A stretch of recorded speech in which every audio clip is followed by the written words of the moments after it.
As I already told you that respiration, whether it is anaerobic or aerobic, the starting will be from glycolysis.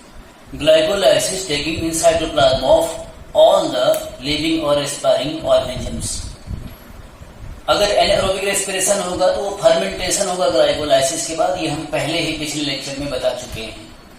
अगर respiration aerobic है तो जैसा कि starting हुई glycolysis से, और ग्लाइकोलाइसिस में 2 मॉलिक्यूल्स ऑफ पायरुविक एसिड जो बने हुए हैं, those 2 molecules of pyruvic acid formed by the glycolysis in cytoplasm will enter into mitochondrial matrix, और माइटोकॉन्ड्रियल मैट्रिक्स में जाकर के एक रिएक्शन होगी जिसको बोलते हैं लिंक रिएक्शन। तो लिंक रिएक्शन क्यों बोलते हैं? क्योंकि अगली जो रिएक्शन होती है माइटोकॉन्ड्रिया के मैट्रिक्स में वो होती है क्रेब्स साइकिल। तो link reaction is the connecting link between the glycolysis in cytoplasm and Krebs cycle in mitochondrial matrix. Link reaction also takes place in mitochondrial matrix. Now ध्यान देने की इंपॉर्टेंट बात यह है कि both the link reaction and Krebs cycle are exhibited in mitochondrial matrix at the same site and both have the similar type of chemical pathway, oxidative decarboxylation. Means link reaction और Krebs cycle दोनों में ही chemically क्या होगा? Oxidative decarboxylation होगा, और उसके बाद फिर इलेक्ट्रॉन ट्रांसपोर्ट चेन में एंटर कर जाएगी रेस्पिरेटरी पाथवे। तो लिंक रिएक्शन, क्रेब्स साइकिल और इलेक्ट्रॉन ट्रांसपोर्ट चेन ये होंगे ग्लाइकोलाइसिस के बाद। अगर रेस्पिरेशन एरोबिक है तो यूकैरियोटिक सेल में माइटोकॉन्ड्रिया के अंदर ये लिंक रिएक्शन, क्रेब्स साइकिल होंगे। तो link reaction and Krebs cycle mitochondrial matrix में ऑक्सीडेटिव डीकार्बोक्सिलेशन से, और इलेक्ट्रॉन ट्रांसपोर्ट चेन जो होती है it will be perform in inner membrane of mitochondria. Mitochondria की इनर मेम्ब्रेन में इलेक्ट्रॉन ट्रांसपोर्ट चेन होगी। तो अब क्रेब्स साइकिल और ग्लाइकोलाइसिस के बीच में लिंकिंग करती है लिंक रिएक्शन या गेटवे स्टेप रिएक्शन इसको बोलते हैं, लेकिन इसके बगैर क्रेब्स साइकिल नहीं हो सकती। दैट्स वाई लिंक रिएक्शन को भी क्रेब्स साइकिल का ही पार्ट मान लिया जाता है, because without the link reaction Krebs cycle can not exist. अब हम देखते हैं क्रेब्स साइकिल को क्रेब्स साइकिल क्यों बोलते हैं? On the name of the discoverer Hans Krebs. Hans Krebs जिन्होंने की इसकी बायोकेमिस्ट्री को समझाई थी, सारे स्टेप्स को, उन्हीं के नाम पे क्रेब्स साइकिल बोलते हैं। It is also known as the citric acid cycle. Citric acid because the first stable product is formed is citric acid. Citric acid the first stable product formed in the Krebs cycle. This cycle is also known as TCA cycle or tricarboxylic acid cycle because most of the intermediate products formed in this particular cycle are having 3 carboxylic groups in their chemical structure. Now starting with the link reaction or gateway step reaction, which is considered to be connecting link reaction between glycolysis and Krebs cycle, यानी glycolysis के बाद और Krebs cycle के पहले ये जो reaction होगी इसी को हम बोलते हैं गेटवे स्टेप और लिंक रिएक्शन। बट अभी हमने बताया कि इस रिएक्शन को भी क्रेब्स साइकिल का ही पार्ट लेते हैं, क्योंकि इसके बगैर क्रेब्स साइकिल नहीं होती है। अब देखिए ये पायरुविक एसिड है, हम सिंगल पायरुविक एसिड लेकर के पूरी क्रेब्स साइकिल को एक्सप्लेन करेंगे, जबकि आप जानते हो कि 2 पायरुविक एसिड के मॉलिक्यूल्स ग्लूकोज के एक मॉलिक्यूल की ग्लाइकोलाइसिस से बनते हैं। 2 पायरुविक एसिड के मॉलिक्यूल्स साइटोप्लाज्म से कहां गए? माइटोकॉन्ड्रियल मैट्रिक्स में। तो ये जो कुछ भी हो रहा है all these are being in mitochondrial matrix, both the link reaction and this Krebs cycle. Pyruvic acid molecule combines with 2 coenzymes.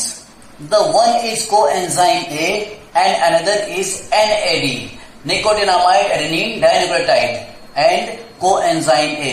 These 2 coenzymes are the reactant for the pyruvic acid. In presence of enzyme pyruvate dehydrogenase and activator magnesium ions, there is oxidative decarboxylation. Means pyruvic acid से carbon dioxide molecule निकला, ये COO, ये carbon dioxide बन करके निकल गया, और इसका H जो है ये NAD के साथ आ गया तो बन गया NADH और एक हाइड्रोजन आयन, इसको इस तरह से लिखते हैं या कहीं कहीं NADH लिख देते हैं। तो आप देख रहे हो दो चीजें हो रही हैं, एक तो कार्बन डाइऑक्साइड रिलीज हो रही है, दूसरा हाइड्रोजन आकर के NAD से जुड़ रहा है।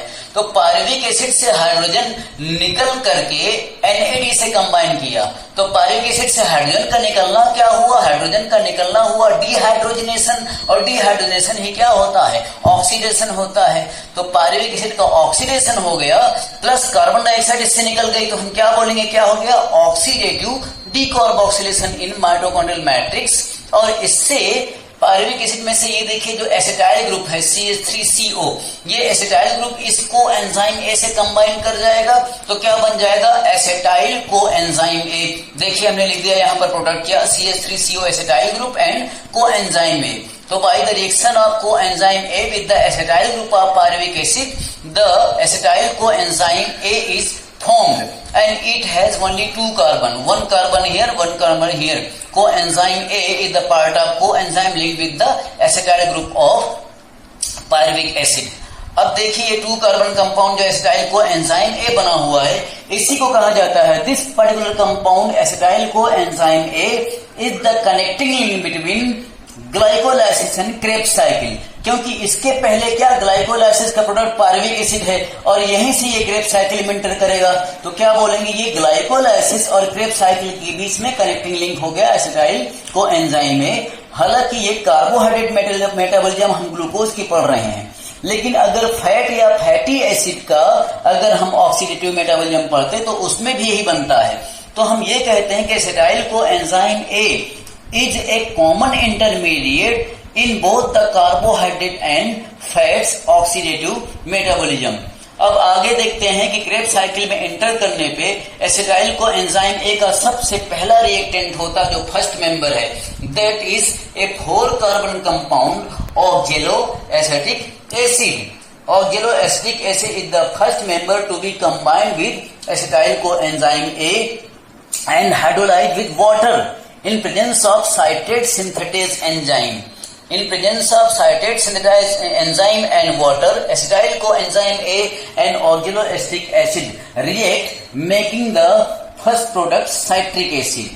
Citric acid is a 6 carbon compound because 2 carbon of acetyl coenzyme A and 4 carbon of oxaloacetic acid. 4 and 2, it will be making 6 carbon compound citric acid. Citric acid will convert into its isomeric form isocitrate by the action of acanotase enzyme and activator iron ferrocyan. Isocitrate will be again converted into alpha ketoglutaric acid. और इसको sort करने के लिए हम direct भी कभी कभी लिख देते हैं कि साइट्रिक एसिड के अगला प्रोडक्ट बन गया अल्फा कीटोग्लूटरिक एसिड। लेकिन इस कन्वर्जन में क्या होता है कि फिर से एक कार्बन डाइऑक्साइड की मॉलिक्यूल निकलती है। कार्बन डाइऑक्साइड निकला तो क्या बोलेंगे, डीकार्बोक्सिलेशन, प्लस साइट्रिक एसिड से हाइड्रोजन निकला और NAD को रिड्यूस कर दिया NADH2। यहां पर ये एक बात लिखेंगे, NAD को एंजाइम फिर से रिड्यूस होता है और साइट्रिक एसिड का यहां पर ऑक्सीडेशन हुआ। तो फिर से एक बार देखोगे क्या, ऑक्सीडेटिव डीकार्बोक्सिलेशन। जब भी NAD हाइड्रोजन को खींचेगा, इसका मतलब किसने, जिससे हाइड्रोजन लिया उसको ऑक्सीडाइज किया, तो यहां पर आइसोसाइट्रेट डीहाइड्रोजनेज, साइट्रिक एसिड का ही आइसोमेरिक फॉर्म है आइसोसाइट्रेट, इसका डीहाइड्रोजनेशन हुआ यानी ऑक्सीडेशन हुआ, प्लस इससे कार्बन डाइऑक्साइड निकली, तो कार्बन डाइऑक्साइड निकलने को क्या बोलेंगे, डीकार्बोक्सिलेशन। इस तरह से एक ऑक्सीडेटिव डीकार्बोक्सिलेशन यहां पर हुआ and citric acid will converted into alpha ketoglutaric acid. 6 carbon का साइट्रिक एसिड से एक कार्बन डाइऑक्साइड निकल गई, इसलिए अब अगले प्रोडक्ट में होंगे 5 carbon. Alpha ketoglutaric acid, the next compound will be having 5 carbon and again it exhibits oxidative decarboxylation because again the coenzyme NAD draws the hydrogen from alpha ketogluteric acid alpha ketoglutaric acid से hydrogen खींचेगा तो इसका oxidation हो गया, plus इससे carbon dioxide release हुई तो decarboxylation हो गया। Again it's an oxidative decarboxylation, तो ऑक्सीडेशन भी हुआ और डीकार्बोक्सिलेशन हुआ। And the involved enzyme is known as alpha ketoglutaric dehydrogenase complex, यानी अल्फा कीटोग्लूटरिक एसिड का डिहाइड्रोजनेशन यानी ऑक्सीडेशन हुआ। तो आप देखिए अभी तक एक ऑक्सीडेटिव डीकार्बोक्सिलेशन यहीं पर हो चुका लिंक रिएक्शन में, एक oxidative decarboxylation citric acid and alpha ketoglutaric acid के बीच हुआ, एंड अगला ऑक्सीडेटिव डीकार्बोक्सिलेशन हुआ alpha ketoglutaric acid and succinyl coenzyme A के बीच में। तो एक ऑक्सीडेटिव डीकार्बोक्सिलेशन जब अल्फा कीटोग्लूटिक एसिड का हुआ तो अगला कंपाउंड बन जाता है succinyl coenzyme A. You know, 1 carbon dioxide has been released from 5 carbon compound alpha ketoglutic acid. That's why in this product succinyl coenzyme A 1 carbon will be less. So from 5 carbon it will be of 4 carbon. Succinyl coenzyme A compound of 4 carbon. चलते हैं next step पे। Succinyl coenzyme A now will be hydrolysed in presence of water, और इसका coenzyme A ये निकल करके बाहर चला जाता है। तो जब कोएंजाइम ए चला गया तो बचा क्या, सक्सिनिल यानी सक्सिनिक एसिड। 4 कार्बन से 4 कार्बन रहेगा क्योंकि कोई कार्बन डाइऑक्साइड इसमें निकल नहीं रही है। यहां पर डीकार्बोक्सिलेशन नहीं हुआ, ना ही यहां पर ऑक्सीडेशन हुआ, सिंपली कोएंजाइम ए पार्ट इसका निकल गया, इसलिए succinyl coenzyme A succinic acid में कन्वर्ट हुआ and the carbon atoms are not change. 4 carbon से 4 कार्बन ही रहते हैं। यहां पर एक बहुत इंपॉर्टेंट इवेंट जरूर होती है, that is known as SLP. SLP is the substrate level phosphorylation. तो रिलीज एनर्जी से गुआनोसिन डाइफॉस्फेट जीडीपी ये गुआनोसिन ट्राइफॉस्फेट एनर्जी कंपाउंड में कन्वर्ट होती है। जिस तरह से adenosine triphosphate ATP energy compound है, वैसे जीटीपी भी एनर्जी कंपाउंड होती है, और ये जीटीपी अपने फॉस्फेट से एडीपी को फॉस्फोलेट करके एक एटीपी बना देता है, और adenosine triphosphate 1 ATP molecule of energy currency is formed here by substrate level phosphorylation. This is the very commonly asked question in question bank based on the Krebs cycle. अब आते हैं सक्सिनिक एसिड के बाद अगला product क्या बनता है। The 4 carbon compound succinic acid is now converted into 4 carbon compound fumaric acid. And now the oxidizing agent is FAD. FAD ये सक्सिनिक एसिड को ऑक्सीडाइज करेगा, सक्सिनिक एसिड का हाइड्रोजन खींच करके ये खुद रिड्यूस हो गया FADH2 में। FAD खुद रिड्यूस हुआ FADH2 में और सक्सिनिक एसिड ऑक्सीडाइज हो गया। तो यहां पर आप देख रहे हैं एक बार फिर से ऑक्सीडेशन हो रहा है, यानी डीकार्बोक्सिलेशन नहीं है, यहां पर अकेला ऑक्सीडेशन है और डिहाइड्रोजनेशन हुआ। डिहाइड्रोजनेशन ऑफ सक्सिनिक एसिड यानी ऑक्सीडेशन ऑफ सक्सिनिक एसिड हुआ by the presence of succinate dehydrogenase enzyme. FAD is reduced into FADH2 by oxidizing the succinic acid into fumaric acid, and the carbon number will not be changed because no carbon dioxide is released here, so only oxidation is taking place, not the decarboxylation. The next step, fumaric acid is hydrolyzed by the water molecule through the action of fumarase enzyme. Fumarase enzyme की presence में यहां पर hydrolysis हुई और ये fumaric acid convert हुआ malic acid में। Malic acid is 4 carbon compound, fumaric acid is 4 carbon compound because no carbon dioxide is released here. Now the malic acid by the action of malate dehydrogenase enzyme, by the action of malate dehydrogenase enzyme, malic acid is converted into oxaloacetic acid, and this oxaloacetic acid is formed here again. The cyclic will be complete, but the malic acid is oxidized into oxaloacetic acid again by the oxidizing coenzyme NAD. NAD will take hydrogen from malic acid in presence of malate dehydrogenase enzyme, making the NADH2 and the oxidized form of malic acid will be oxaloacetic acid and the reaction will proceed as earlier. This is also only oxidation without any decarboxylation.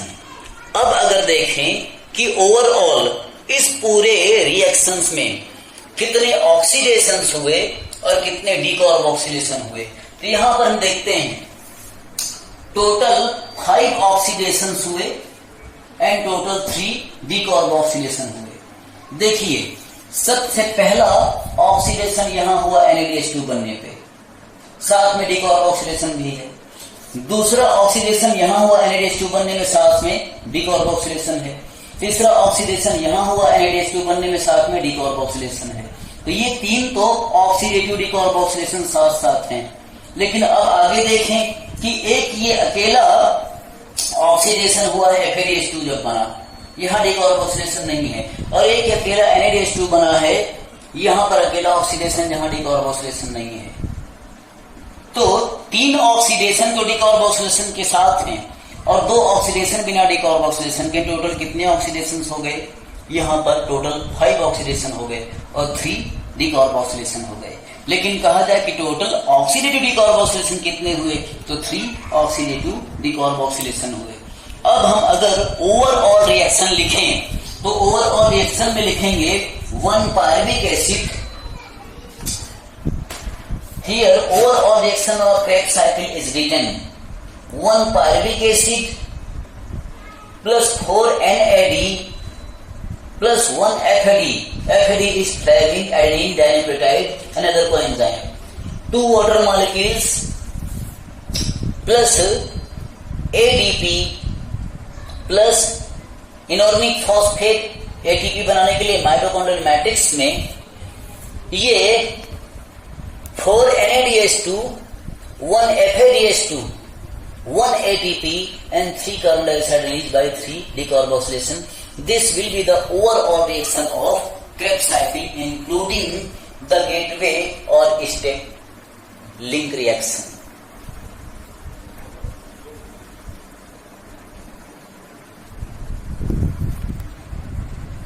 Students अभी Krebs cycle जो explain कर रहे थे, Krebs cycle की जो overall reaction हमने लिखी हुई थी, उस ओवरऑल रिएक्शन में आप देखोगे कि 2 वाटर मॉलिक्यूल्स का ऐड होना हमने दिखाया हुआ है। इसमें थोड़ा बुक टू बुक कहीं कंट्रोवर्सी मिलती है, लेकिन आप 2 वाटर मॉलिक्यूल्स ऐड हुए क्रेब्स साइकिल में, आप यही मान के चलोगे। अब देखो हम बता दें आपको ध्यान रखने के लिए कि एक वाटर मॉलिक्यूल तो वहां पर रिएक्ट किया जब ऑक्जेलो एसीटेट जो है एस्टाइल को एंजाइम ए के साथ कंडेंस होकर के साइट्रेट बनाता है, उस स्टेप पे एक वाटर मॉलिक्यूल यूज होता है। और एक वाटर मॉलिक्यूल तब यूज होता है जब फ्यूमेरेट यानी फ्यूमेरिक एसिड को हाइड्रोलाइज करते हैं मैलेट में, ये 2 वाटर मॉलिक्यूल यूज होते हैं। बाकी साइट्रेट से आइसोसाइट्रेट के बीच में एक वाटर मॉलिक्यूल निकलता भी है, एक यूज भी होता है, उसको नेग्लेक्ट कर देते हैं। तो इसलिए नेट जो है ना 2 मॉलिक्यूल्स का यूज होता है। बाकी सक्सनिक को एंजाइम ए से सक्सनिक एसिड बनने के बीच वाटर मॉलिक्यूल यूज होता नहीं होता, ये मैटर ऑफ कंट्रोवर्सी है। आप ये 2 वाटर मॉलिक्यूल यूज होते हैं यही मान करके चलना। साइट्रेट से सिस एकोनिटेट और आइसोसाइट्रेट के बीच जो वाटर रिलीज होता है और जो वाटर एक निकलता है वो निगलेक्ट हो जाता है, तो उसको कंसीडर नहीं करते और ना ही इतने डीप में नीट में क्वेश्चंस पूछे जाने की संभावना होती है। अब चलते हैं कि जो ऑक्सीडेटिव डिकार्बोक्सिलेशन हुआ माइटोकॉन्ड्रियल मैट्रिक्स में, उससे NADH2 और FADH2 जो बने वो क्या हैं, वो एनर्जी कंपाउंड होते हैं। एक्चुअली उनमें एनर्जी होती है। अब एनर्जी उनसे निकलेगी कैसे? NADH2 और FADH2 को ऑक्सीडाइज करना पड़ेगा और उनको जब ऑक्सीडाइज करेंगे तो उनसे इलेक्ट्रॉन रिलीज होंगे, उनसे प्रोटॉन निकलेंगे। तो वो अब ये काम होता कहाँ है, इसी को बोलते हैं इलेक्ट्रॉन ट्रांसपोर्ट चेन। NADH2 और FADH2 से रिलीज हुए इलेक्ट्रॉन्स जो होते हैं वो एक इलेक्ट्रॉन एक्सेप्टर से दूसरे इलेक्ट्रॉन एक्सेप्टर पर एक चेन के थ्रू जो है ट्रांसपोर्ट होता रहता है। और ये पूरी इलेक्ट्रॉन ट्रांसपोर्ट चेन का जो सिस्टम होता है ये होता है माइटोकॉन्ड्रिया की इनर मेम्ब्रेन पे। ये हमने 2 रेड लाइंस के बीच में ये दिखाया हुआ है इनर माइटोकॉन्ड्रियल मेम्ब्रेन। और इस इनर माइटोकॉन्ड्रियल मेम्ब्रेन के इधर इस साइड में इंटर मेम्ब्रेन स्पेस है, यानी मान लीजिए यहाँ पर आउटर मेम्ब्रेन ऑफ माइटोकॉन्ड्रिया होगी, ये इनर मेम्ब्रेन ऑफ माइटोकॉन्ड्रिया है, तो ये आउटर और इनर के बीच में क्या हुआ, इंटर मेम्ब्रेन स्पेस हो गया। अब इनर माइटोकॉन्ड्रियल मेम्ब्रेन के अंदर क्या होगा, माइटोकॉन्ड्रिया का मैट्रिक्स होगा, माइटोकॉन्ड्रियल मैट्रिक्स। आप देखो कि माइटोकॉन्ड्रियल मैट्रिक्स के अंदर ही वो लिंक रिएक्शन हुई थी प्लस क्रेब्स साइकिल हुई थी ग्लाइकोलाइसिस के बाद, तो यहीं पर NADH2 और FADH2 जो बने हुए हैं वो आ जाएंगे इनर माइटोकॉन्ड्रियल मेम्ब्रेन पे, और यहीं पर इलेक्ट्रॉन ट्रांसपोर्ट चेन होता जाएगा। इसमें होगा क्या, NADH2 और FADH2 का ऑक्सीडेशन होगा, और ऑक्सीडेशन होते होते लास्ट में ADP का फॉस्फोरिलेशन होकर के ATP बन जाती है, इसीलिए इसको ऑक्सीडेटिव फॉस्फोरिलेशन बोलते हैं। मतलब क्या हुआ कि by the electron transport chain on the inner mitochondrial membrane there is oxidation of NADH2 and FADH2 and finally phosphorylation of ADP makes the ATP, इसलिए इसको बोलते हैं क्या, ऑक्सीडेटिव फॉस्फोरिलेशन। यहाँ पर ATP जो बनती है उसके लिए रिलीज एनर्जी जो होती है इसी ऑक्सीडेशन रिडक्शन प्रोसेस से एनर्जी रिलीज होती है। तो अब आप ध्यान करो कि जब ग्लाइकोलाइसिस हुई थी तो ग्लाइकोलाइसिस में क्या होता है, एक ग्लूकोज से 2 पायरुविक एसिड जो बने थे तो 2 NADH2 मॉलिक्यूल भी बने थे। अब वो ग्लाइकोलाइसिस से जो NADH2 मॉलिक्यूल्स बने हुए थे उनको भी माइटोकॉन्ड्रियल मैट्रिक्स में लाना होता है, तो 2 NADH2 ग्लाइकोलाइसिस वाले जब लाए जाएंगे माइटोकॉन्ड्रियल मैट्रिक्स में तो 2 NADH2 के लिए 2 ATP कंज्यूम हो जाती है, इस बात को ध्यान रखना। तो बाद में रेस्पिरेटरी बैलेंस शीट जब बनाएंगे तब ये नॉलेज काम आती है। तो 2 NADH2 तो आ जाएंगे कहां से, ग्लाइकोलाइसिस जो साइटोप्लाज्म में बनाया हुआ था वहां से माइटोकॉन्ड्रियल मैट्रिक्स में आ गए, प्लस NADH2 और FADH2 जो क्रेब्स साइकिल में बने हुए हैं वो अभी आपने पढ़ा हुआ है। अब देखो क्या होता है, NADH2 जो माइटोकॉन्ड्रियल मैट्रिक्स में है इससे 2 प्रोटॉन निकले और वो आ गए यहां पर FMN पे। अब FMN क्या हुआ, फ्लेविन मोनोन्यूक्लियोटाइड। हम तुम्हें ये बता दें कि ये जो भी इलेक्ट्रॉन ट्रांसपोर्ट चेन के कंपोनेंट होते हैं इनर माइटोकॉन्ड्रियल मेम्ब्रेन पे, ये सब होते क्या हैं, एक्चुअली ये सब कोएंजाइम्स एंड साइटोक्रोम्स होते हैं। Components of electron transport chain are the cytochromes. Cytochromes का मतलब क्या हुआ, cell pigment and coenzymes. Coenzymes का क्या मतलब हुआ, जो एंजाइम के एक कंपोनेंट, स्ट्रक्चरल कंपोनेंट होते हैं, आप जानते हो। तो FMN क्या है, फ्लेविन मोनोन्यूक्लियोटाइड, और यहाँ पर FES क्या है, आयरन सल्फर प्रोटीन। तो ये FMN और FES जो इलेक्ट्रॉन ट्रांसपोर्ट चेन के कंपोनेंट्स हैं, ये actually enzyme NADH dehydrogenase enzyme जो होता है, इस एंजाइम के ये प्रोस्थेटिक ग्रुप होते हैं जो कि इलेक्ट्रॉन ट्रांसपोर्टर का भी काम करते हैं। तो NADH2 से जब 2 प्रोटॉन गए FMN के पास, जो पहला प्रोटॉन का एक्सेप्टर हुआ, तो जाहिर है 2 प्रोटॉन गए तो 2 इलेक्ट्रॉन भी यहां से रिलीज होंगे।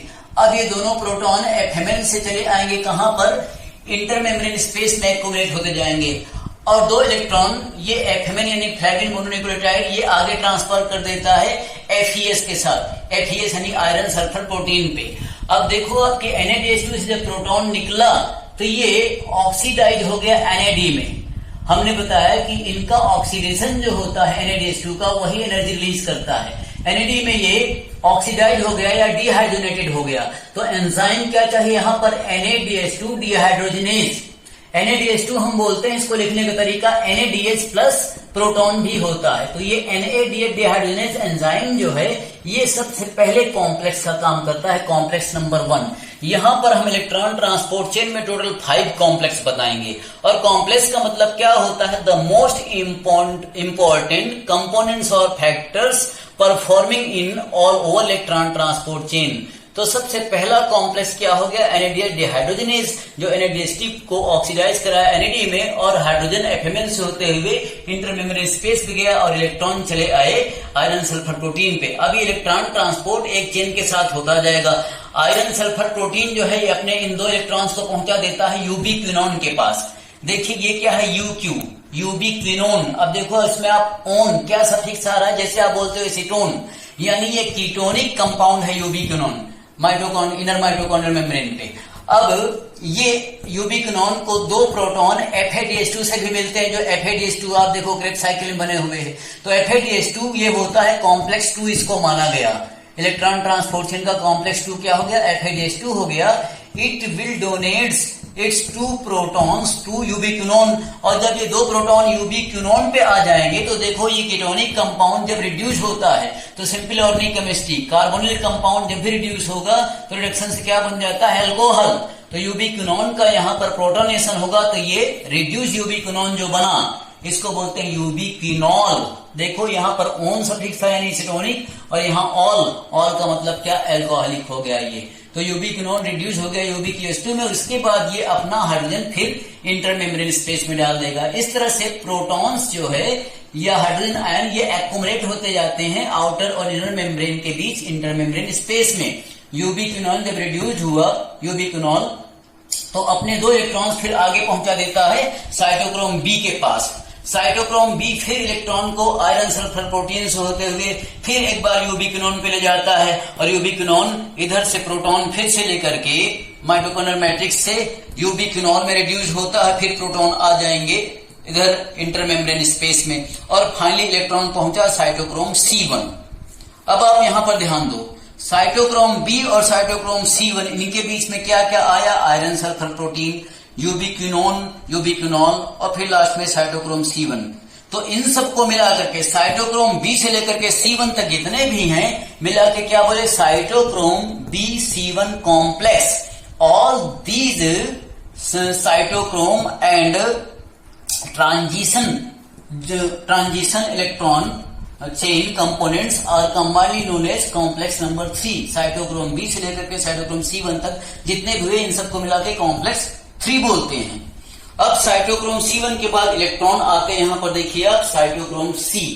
ये साइटोक्रोम C प्रोटीन जो है ये इनर माइटोकॉन्ड्रियल मेम्ब्रेन के देखो आउटर सरफेस से प्रोटीन होता है, और इसको बोलते हैं ये मोबाइल कैरियर होता है। Cytochrome C is a mobile carrier protein on the outer surface of inner mitochondrial membrane. और ये कहां पड़ा? इसके पहले साइटोक्रोम 3 है और अगला है साइटोक्रोम 4।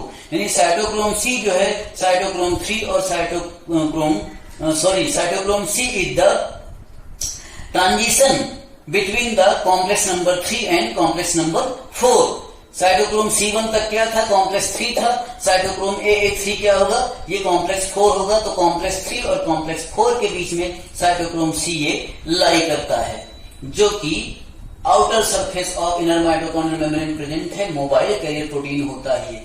अब देखिए साइटोक्रोम AA3 जो है इसको साइटोक्रोम C ऑक्सीडेज यानी ये एंजाइमेटिक साइटोक्रोम कॉम्प्लेक्स होता है। इसमें AA3 2 साइटोक्रोम है, इसलिए दोनों में अलग अलग 2 कॉपर होंगे। साइटोक्रोम AA3 कॉम्प्लेक्स और cytochrome C oxidase will have 2 copper centre and it is the complex number 4 electron transport chain का। अब आप जानते हो कि साइनाइड जो है एक बहुत ही टॉक्सिक पॉइजन होता है कि जो बहुत जल्दी से जहरीला असर करता है, बॉडी के लिए जानलेवा हो जाता है। तो साइनाइड का जहर जो होता है ये साइटोक्रोम A3 के कॉपर सेंटर को बाइंड कर देता है, और साइटोक्रोम A3 के कॉपर सेंटर को ये बाइंड करता है तो इलेक्ट्रॉन फिर आगे वाटर के पास नहीं, ऑक्सीजन के पास नहीं जा पाता है। तो by the poisoning of cyanide the copper center of cytochrome A3 is blocked, that's why electron is further not transmitted to oxygen। अब देखिए हमने क्या बताया कि एरोबिक रेस्पिरेशन पढ़ रहे हैं, और एरोबिक रेस्पिरेशन का मतलब क्या है कि ऑक्सीजन यूज होगा। ऑक्सीजन देखिए सबसे लास्ट में आ रहा है, तो सबसे टर्मिनल ये एक कंपोनेंट है जो कि ऑक्सीडेशन करने आया है, तो इसलिए ऑक्सीजन को बोलते हैं कि oxygen is a terminal oxidant in electron transport chain of aerobic respiration and it is the final electron acceptor and proton acceptor। देखिए इलेक्ट्रॉन फाइनली जाकर के ऑक्सीजन के पास ही जाएगा, इसीलिए terminal oxygen, terminal electron acceptor और टर्मिनल प्रोटॉन एक्सेप्टर कहा जाता है। और ये एक तरफ से प्रोटॉन एक तरफ से इलेक्ट्रॉन लेकर के वाटर में ये खुद रिड्यूस हो जाएगा और ये खुद ऑक्सीजन का काम करता है, और इस तरह से इलेक्ट्रॉन ट्रांसपोर्ट की चेन यहाँ पर टर्मिनेट होती जब इलेक्ट्रॉन को ऑक्सीजन ने ले लिया। तब फिर पर्पस क्या था कि भाई ये जो ऑक्सीडेशन हुआ NADH2 और FADH2 से इलेक्ट्रॉन निकलने से या हाइड्रोजन निकलने से इनका ऑक्सीडेशन हुआ, तो उससे क्या एनर्जी रिलीज हुई। अब देखिए यहीं पर फॉस्फोरिलेशन होना है, जो एनर्जी रिलीज हुई NADH2, ध्यान रखिए कि अगर एक NADH2 का ऑक्सीडेशन होता है तो 3 ATP मॉलिक्यूल्स बनते हैं और एक FADH2 के ऑक्सीडेशन से 2 ATP मॉलिक्यूल बनते हैं। लेकिन ये ATP मॉलिक्यूल एनर्जी करेंसी कैसे बनेंगे, इसके लिए इसी इनर माइटोकॉन्ड्रियल मेम्ब्रेन पे ही एक इंतजाम होता है। पार्टिकल लगे होते हैं F0 F1 पार्टिकल्स। ये देखो एक पार्टिकल दिखाई पड़ रहा है इस तरह से, जिसमें कि ये पोर्शन जो है इसको हम बोलते हैं F0 सब यूनिट, और ये जो स्फेरिकल हमने बनाया है इसको बोलते हैं F1 सब यूनिट। तो माइटोकॉन्ड्रिया पे ऑक्सीसोम्स या एलिमेंट्री पार्टिकल पढ़ा हुआ है सेल बायोलॉजी में, वही होता है जिसके की बेस पे F0 सब यूनिट जो होता है ये प्रोटॉन चैनल का काम करता है, और F1 जो होता है हेड पीस, ये इसमें ATP सिंथेसिस एंजाइम प्रेजेंट होता है, इसको बोलते हैं कॉम्प्लेक्स नंबर 5। तो इस तरह से टोटल 5 कॉम्प्लेक्स ही होते हैं। अब देखो इधर दो प्रोटॉन्स एक्युमुलेटेड हैं, कहां? इंटरमेम्ब्रेन स्पेस में। जब दो प्रोटॉन चैनल से होकर के F0 सब पार्टिकल प्रोटॉन चैनल से होकर के जाएंगे फैसिलिटेटेड डिफ्यूजन से, और ये आएंगे यहां पर माइटोकॉन्ड्रियल मैट्रिक्स में, तो एनर्जी रिलीज होगी, क्योंकि along the gradient proton move कर रहे हैं। हाई प्रोटॉन कंसंट्रेशन होगा इंटर मेम्ब्रेन स्पेस में, और इधर प्रोटॉन कम है माइटोकॉन्ड्रियल मैट्रिक्स में। तो जब भी हाई से लो में प्रोटॉन आएगा या कोई चीज आएगी तो एनर्जी रिलीज होती है, and that energy is used for the phosphorylation of ADP, और ADP का फॉस्फोरिलेशन होता है ATP में, और इस तरह से ATP बन गई। तो ATP के बनने को क्या बोले? फॉस्फोरिलेशन। और यहां तक की नौबत क्यों पहुंची? क्योंकि ऑक्सीडेशन हुआ NADH2 और FADH2 का, दोनों को मिला दिए तो क्या बन गया? Oxidative phosphorylation. इसको आप ध्यान दो कि दो प्रोटॉन के यहां पर एंट्री से एक ATP बनती है। फोटोसिंथेसिस में एक हाइपोथेसिस बताते हैं ATP सिंथेसिस की, जिसको बोलते हैं क्या? केमी ऑस्मोटिक हाइपोथेसिस। अब देखो आपकी केमी ऑस्मोटिक हाइपोथेसिस जो फोटोसिंथेसिस में बताया गया था उससे मिलता जुलता है। यहाँ पर फोटोसिंथेसिस में जो ATP बनती है उसको क्या बोलते हैं? फोटोफॉस्फोरिलेशन। फोटो यानी लाइट एनर्जी से वहां पर फॉस्फोरिलेशन होता तो ATP बनती है, और वहां पर प्रोटॉन कहाँ एक्युमुलेट होते हैं? थाइलेकोइड के ल्यूमेन में, और वहां पर मेम्ब्रेन जो होती है थाइलेकोइड की मेम्ब्रेन, उस पे इसी तरह के पार्टिकल होते हैं F0 F1 सब पार्टिकल्स वहां पर होते हैं, और वहां भी यही प्रोसेस होता है कि F0 से प्रोटॉन वो आगे निकलेगा और F1 पे ATP सिंथेसिस एक्टिविटी होती है। प्रोटॉन ग्रेडियंट यहां पर इंटरमेम्ब्रेन स्पेस में है, जबकि फोटोसिंथेसिस में थाइलेकोइड ल्यूमेन में होता है। तो जो ATP फॉर्मेशन की मैकेनिज्म है केमी ऑस्मोटिक हाइपोथेसिस, जैसे कि फोटोसिंथेसिस में है वैसे यहां भी लगेगी, बशर्ते प्रोटॉन ग्रेडियंट की जगह अलग अलग होती है। तो फोटोसिंथेसिस में हम क्या बोलते हैं? फोटोफॉस्फोरिलेशन। और यहाँ रेस्पिरेशन के इलेक्ट्रॉन ट्रांसपोर्ट चेन में इसको क्या बोलते हैं? इसको बोलते हैं ऑक्सीडेटिव फॉस्फोरिलेशन। इस तरह से इलेक्ट्रॉन ट्रांसपोर्ट चेन से ATP बनी। अब अगले लेक्चर में हम कैलकुलेट करेंगे कितनी ATP बनती हैं, कितनी एक्सपेंड होती हैं, टोटल रेस्पिरेटरी बैलेंस शीट निकालेंगे, फिर रेस्पिरेशन किस तरह से एक एम्फीबोलिक पाथवे होता है ये बताएंगे, और अलग अलग रेस्पिरेटरी सबस्ट्रेट की RQ वैल्यू क्या होती हैं। इस तरह से फिर आगे ये चैप्टर कंप्लीट करेंगे। Thank you.